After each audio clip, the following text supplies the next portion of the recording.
So we're going to begin another lesson on ratio, proportion, and percent. We're going to start out with the word ratio. A ratio compares two numbers. A lot of times it's going to be by division. So you're going to be able to see that we can write a ratio using a couple of ways, actually three ways. It's most common.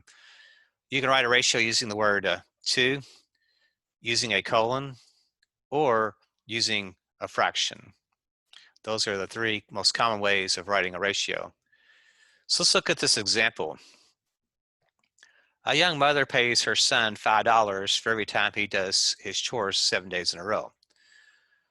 What is the ratio of money she pays her son to the days he does his chores? I always write the numbers in the same order as they appear in the question. So when I look at the question, I see this word ratio. Money she pays to days he does chores. So money she pays her son to the days he does chores. That's the order we must write the ratio in. So the money has to go first. That's the 5. And I can use the word 2, 5 to 7 days. I can also write the ratio as 5 colon 7. Or I can also write it in fraction form, 5 over 7. And so in ratio, the labels kind of matter as well. That 5 means $5 she pays her son for every 7 days in a row that he does his chores.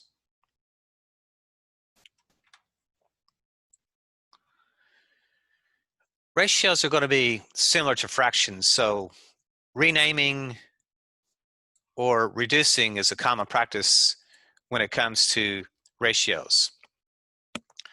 So let's look at the example.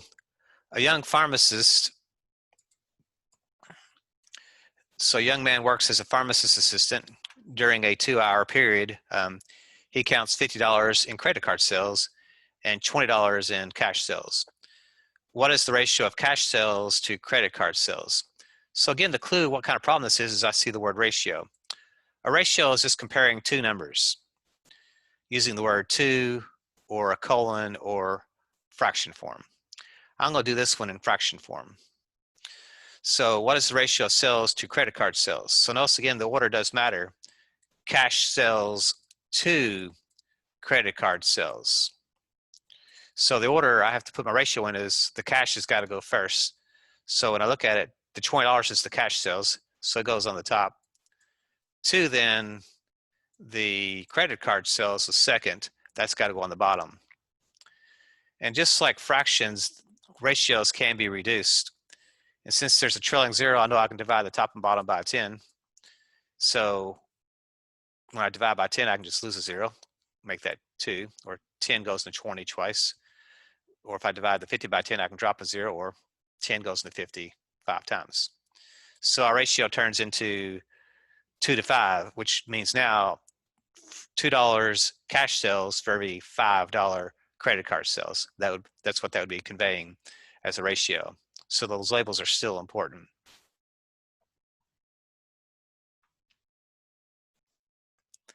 So let's look at this next example. A football team won 12 games and lost 4 games. What was the ratio of games won to games played? So again, in our question, we see that word ratio. Ratio means you're comparing two numbers, and we're going to use the fraction form again. And so the ratio that it's laid out before us is we have to pay attention to the order that the labels come in. Games won to games played. So when I go up in the problem, I see that the 12 is the 12 games won, so that goes first. But the 4 is actually the games lost. That's not what it's asking. It says games played. So sometimes we may have to do another operation before answering the question. So there may be other operations involved before we can actually do things. So games played would actually be the games won plus the games lost. So that 12 plus 4 is going to give us the number of games played, which would be then 16 were actually played altogether. So you have to really pay attention to the labels. You have to read the question carefully in answering these questions, because sometimes they'll require more than one step to solve them. So that becomes then 12 games won to 16 games played. And when I reduce it, the common divisor I see would be, looks like a 4 would work for both of those. So then, 4 would go into 12 3 times, because 3 times 4 is 12, and 4 goes to 16 because 4 times 4 is 16. So the ratio reduces down to 3 to 4. So 3 games won for every 4 games played. So a lot of times you'll hear that word for every as well. When you see those words, that's ratio vocabulary being used, stuff like that. So let's see where the next lesson takes us. So the next lesson, we're actually going to get into a new word, the word proportion.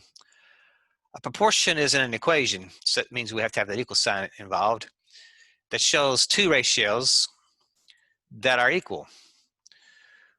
What it also says is the cross product of a true proportion is also equal. So let's look at this example. The directions of the can of a powdered drink mix say add 3 cups of water to every 2 scoops of drink mix. Would adding 6 cups of water to 4 scoops of drink mix also make the drink correctly?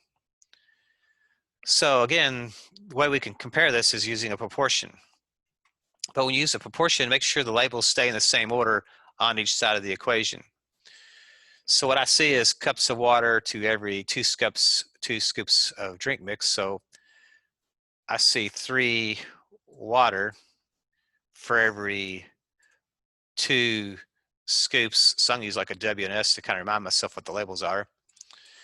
On the other side, I have to go in the same order. So the 6 cups of water to make the drink for every 4 scoops. Now, to verify that this is a true proportion, the cross products must be equal. So when you cross multiply, I must get the same answer. So 2 times 6 must equal 3 times 4. So 2 times 6 is 12. 3 times 4 is 12. So that verifies that the person did make the drink correctly because the ratio holds true. If I did not get a true statement there, then he did not make the drink correctly. Now you could have went the other way. You could have said 2 scoops for every 3 water. But if you do that, the other side has to switch as well. It's got to be 4 scoops for every 6 water. So the labels have to stay in the same order for proportion math to work. And when you cross multiply, you're still going to get the same answer. I see 3 times 4. Does that equal 2 times 6? 2 times 6. So I still see 12 equals 12 here. So it still holds true. So that's kind of where we're going to go with proportions, is you're going to start getting into that cross multiplication.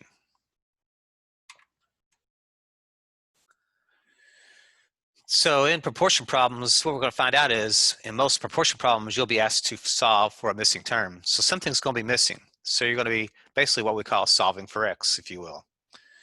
So in this example, we have a map scale says that 2 inches is going to equal 300 miles of actual distance.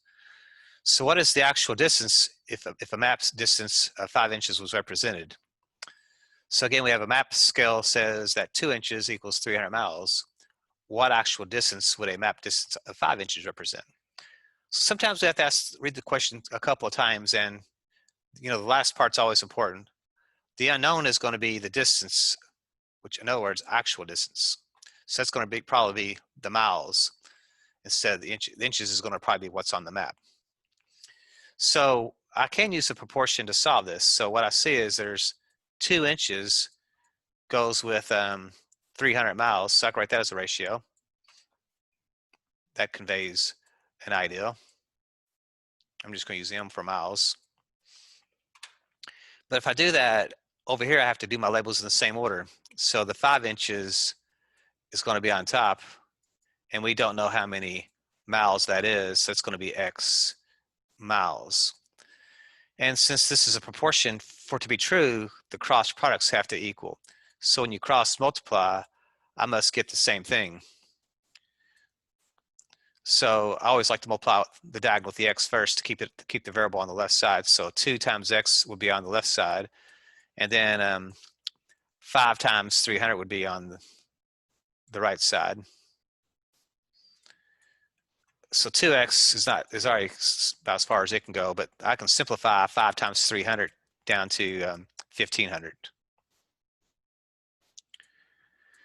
And then to solve for x, we got to make that coefficient of 1. And since that's multiplication, we know to make the coefficient of 1, we just divide by 2. We have to divide that by 2. So the 2's will divide out to make a 1, which leaves me my variable of x by itself. And at this point in the game, we start to use the calculator more. So I'm going to just pull up a simple calculator and basically just type in 1500 divided by 2. And that's going to equal then 750.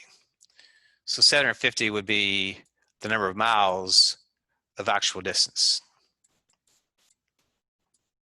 So proportions can be used to find a missing piece, a missing term.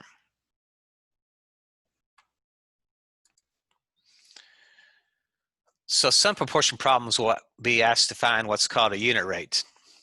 A unit rate compares a quantity to 1. In other words, the 1 is the denominator. So let's look at this example. Billy drove 520 miles on 12 gallons of gas.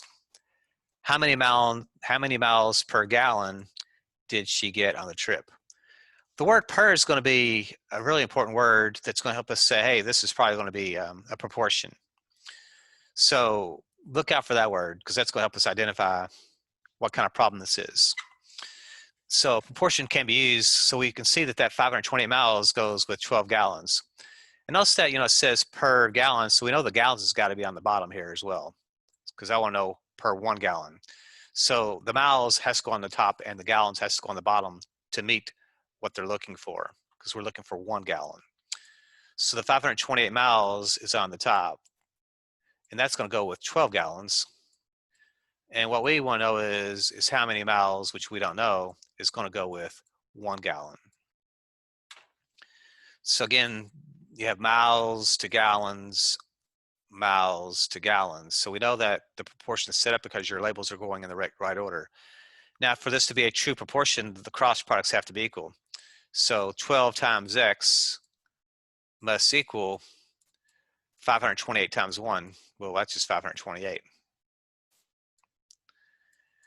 And again, to solve for x, we got to make that coefficient a 1, so we can divide this by 12 as long as we divide the other side by 12. And as I said, we start to use the calculators more with this. So if I clear that off, let's see, 528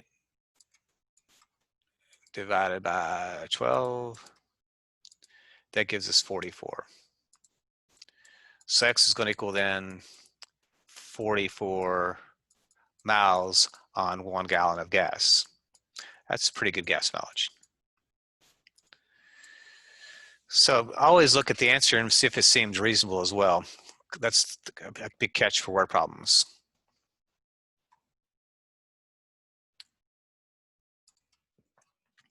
So as we go into proportions, what we pick up on is once you set up a proportion, it can be solved rather easily using a calculator, as there's a pattern to the math.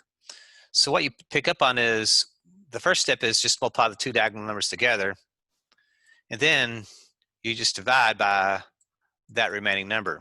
So if I'm using a calculator, all I got to do then is put in the 16 times the 21, and then divide that by a 6, and it will give us our answer of 56.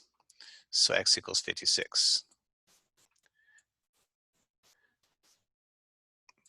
So to solve a proportion, once I have it set up, all I have to do is multiply the diagonal numbers first, and then the number remaining is the one I divide by.